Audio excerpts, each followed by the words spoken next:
কবি সুকান্ত ভট্টাচার্যের বোধন। হে মহামানব, একবার এসে ফিরে, শুধু একবার চোখ মেলো এই গ্রাম নগরের ভিড়ে। এখানে মৃত্যু হানা দেয় বারবার, লোকচক্ষু আড়ালে এখানে জমেছে অন্ধকার। এই যে আকাশ, দিগন্ত মাঠ, স্বপ্নে সবুজ মাটি, নীরবে মৃত্যু গেড়েছে এখানে ঘাটি। কোথাও নেই কোপার, মারিও বড় মনন্তর, ঘন ঘন বন্যা, আঘাতে আঘাতে ছিন্ন ভিন্ন ভাঙা নৌকার পাল। এখানে চরম দুঃখ কেটেছে সর্বনাশের খাল। ভাঙা ঘর, ফাঁকা ভিটেতে জমেছে নির্জনতার কালো। হে মহামানব, এখানে শুকনো পাতায় আগুন জ্বালো।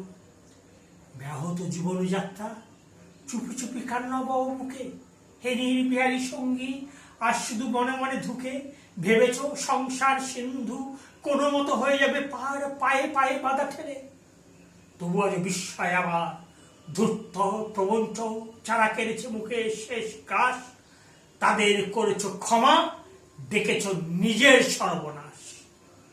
তোমার খেতে শস্য চুরি করে যারা গুপ্ত কক্ষেতে জমায়, তাদেরই দুপায়ে প্রাণ ঢেলে দিলে দুঃসহ ক্ষমায়। লোভের গম্বুজ প্রাসাদ মিয়ায় তুমি যে পেতেছ হাত, আজ বারে বারে অভিশাপ দাও যদি বারংবার, হবে তার নিষ্ফল। তোমার অন্যায় যেন অন্যায় হয়েছে।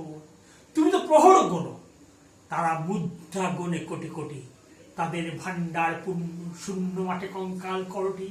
তোমাকে বিদ্রুপ করে, হাতছানি দিয়ে কাছে ঢাকে কুজ্জটি তোমার চোখে। তুমি ঘুরে ফেরো দুর্বিপাকে, পৃথিবী উদাসন হয়ে দুনিয়াদার। সামনে দাঁড়ায় মৃত্যু পার পাহাড়, দগ্ধ হৃদয়ে যদিও ফেরাও ভার, কোথাও পাবে না পার। কি করে খুলবে মৃত্যু ঠেকানো দ্বার? এই মুহূর্তে জবাব দেবে কি তার? লক্ষ লক্ষ প্রাণের দাম, অনেক দিশুজার গ্রাম, শুধু আসলে আজকে তাই যুদ্ধ শেষে প্রাপ্য চায়। কৃপণ পৃথিবী লোহের অস্ত্র দিয়ে কেড়ে নেয় অন্ন বস্ত্র। লোলুপ রসনা মেলা পৃথিবীতে, বাড়াও হাতটাকে ছিঁড়ে দে, লোহের মাথায় পতাকা আঠানো। আর রক্তের ভাগীরথী আনো, দৈত্যরাজের যত অনুচর, মৃত্যুর ফাঁদ পাতে পর পর মেলো চৌক আজ ভাঙসনাদ, হাঁকো দিকে দিকে সিংহনাদ। তোমার ফসল, তোমার মাটি, তাদের জীবন মরণ কাটি তোমার চেতনা চালিত হাতে। এখনো কাব্যে আশঙ্কাতে স্বদেশ প্রেমের ব্যঙ্গ পাখি মারণ মন্ত্র বলে শোনো থাকি। তুই এখনো কি তুমি আমি স্বতন্ত্র, করাবৃতি হাঁকো সে মন্ত্র। সন্ধ্যে মালিক, সন্ধ্যে মজুদার, তোদের প্রাসাদে জমা হলো কত মৃত মানুষের হার, হিসাব কি দিবি তার? প্রিয়া কি আমার, কেড়েছিস তোরা, ভেঙেছিস ঘর বাড়ি, সে কথাকে আমি জীবনে মরণে কখনো ভুলিতে পারি? আদিম হিংস্র মানবিকতার যদি আমি কেউ হই, স্বজন হারানো শ্মশানে তোদের চিতা আমি তুলবই। সন্ধ্যে মজুদার, ফসল ফলানো মাটিতে রোপণ করবো তোকে এবার।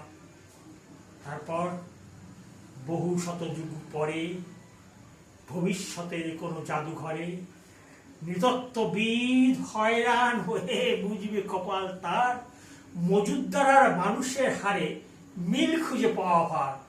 1300 সালের মধ্যবর্তী মালিক মজুদ্দার মানুষ ছিল কি? জবাব মেলে না তার। আজ আর বিমোর আস্ফলন নয়, দিগন্তে প্রত্যাশার সর্বনাশের ঝড়। আজকের নৈশব্দ হোক যুদ্ধারম্ভের স্বীকৃতি, দুহাতে বাজাও প্রতিশোধে উন্মত্ত দমা। প্রার্থনা করো হে জীবন, হে যুগ সন্ধিকালের চেতনা। আজকে শক্তি দাও, দুর্দমনের শক্তি, প্রাণে আর মনে দাও শীতের শেষের তুষার তাপ। টুকরো টুকরো করে ছিঁড়ে ফেলো অন্যায় আর ভীরুতার কলঙ্কিত কাহিনী। শোষক আর শাসকের নিষ্ঠুর একতার বিরুদ্ধে একত্রিত হোক আমাদের সংহতি। তা যদি না হয়, মাথার উপর ভয়ঙ্কর বিপদের মামুক, ঝড়ে বন্যায় ভাঙুক ঘর। তা যদি না হয়, তুমি তো মানুষ নও, গোপনে গোপনে দেশের তৈরির পতাকা পাও। ভারতবর্ষ মাটি দেয়নি জল, দেয়নি তোমার মুখেতে অন্ন বাহুতে বল। পূর্বপুরুষ নবস্তি রক্তে তাই ভারতবর্ষে আজকে তোমার নেই কোঠাই। ভারতবর্ষে আজকে তোমার নেই কোঠাই। ভারতবর্ষে আজকে তোমার নেই কোঠাই।